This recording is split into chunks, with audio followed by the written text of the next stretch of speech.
નમસ્કાર, આપ જોઈ રહ્યા છો સંદેશ ન્યૂઝ. આપની સાથે હું ભાવિની. મહત્વના સમાચારથી શરૂઆત કરીએ. આજે રામનવમી છે, દેશભરમાં ઉજવણી થઈ રહી છે, ત્યારે અમદાવાદના નિકોલમાં પોલીસે જે રામનવમીની જે શોભાયાત્રા નીકળી હતી તેને અટકાવી છે. વિવાદિત ટેબ્લો રખાતા શોભાયાત્રાને અટકાવવામાં આવી છે. લવ જેહાદ મુદ્દે વિવાદિત ટેબ્લો રાખવામાં આવ્યો હતો. રામનવમીને લઈ યોજાયેલી શોભાયાત્રા અટકાવતા રોષ ફેલાયો છે. વિશ્વ હિન્દુ પરિષદ અને સંગઠનો દ્વારા આ યાત્રા યોજવામાં આવી હતી. વિવાદિત ટેબ્લો હટાવતા શોભાયાત્રા ફરી એકવાર શરૂ કરવામાં આવી.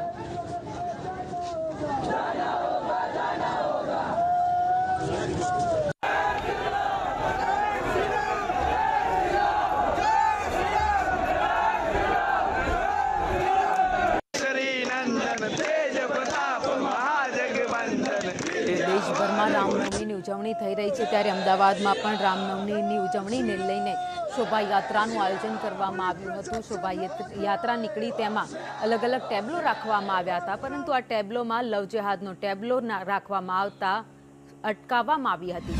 ચાર રસ્તા પાસે જે રેલી છે તે કાઢવામાં આવી હતી, પરંતુ તેને પોલીસ દ્વારા રોકવામાં આવી અને તમામ લોકોમાં એક વિરોધ છે તે અહીંયા જોવા મળ્યો હતો. મોટી સંખ્યામાં તમામ લોકો અહીંયા પહોંચ્યા અને વિરોધ કરવા માટે સ્થળ પર પહોંચ્યા હતા અને મોટી સંખ્યામાં તમામ લોકો એકઠા થઈને વિરોધ છે તે નોંધાવી રહ્યા છે. રેલી અહીંયાથી આગળ નહીં જાય, પોલીસનો બંદોબસ્ત છે તે રાખી દેવામાં આવ્યો છે. પોલીસનો લોખંડી બંદોબસ્ત છે, જે રેલી અહીંયા આગળ ના જાય તે માટેનો પ્રયાસ છે તે કરવામાં આવ્યો છે. મોટી સંખ્યામાં તમામ વીએચપી કાર્યકર્તાઓ છે તે પણ હાજર છે, અધિકારી પણ છે, એમની પાસે પૂછીએ.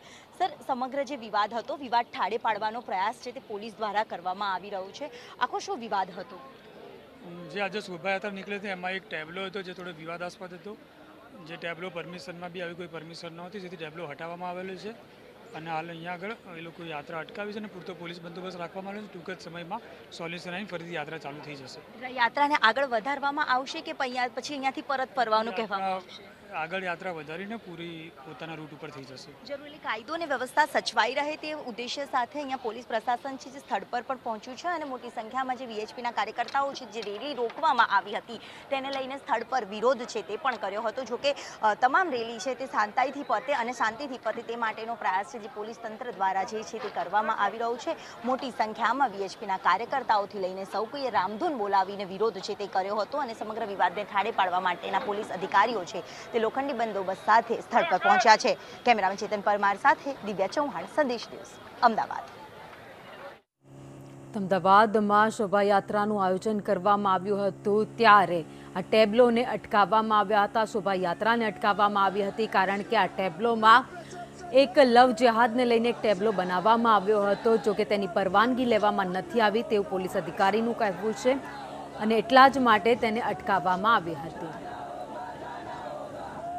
તો આજે રામનવમીની ઠેર ઠેર ઉજવણી થઈ રહી છે, તેવામાં અમદાવાદમાં પણ ભવ્ય શોભાયાત્રાનું વીએચપી દ્વારા, હિન્દુ સંગઠનો દ્વારા આયોજન કરવામાં આવ્યું હતું. અમદાવાદના દ્રશ્યો તમે જોઈ રહ્યા છો, જેમાં અલગ અલગ ટેબ્લો રાખવામાં આવ્યા હતા, પરંતુ વચ્ચે આ યાત્રાને પોલીસ દ્વારા અટકાવવામાં આવી હતી કારણ કે ત્યાં એક લવ જેહાદનો ટેબ્લો બનાવવામાં આવ્યો હતો, જેની પરવાનગી પણ લેવામાં આવી ન હતી.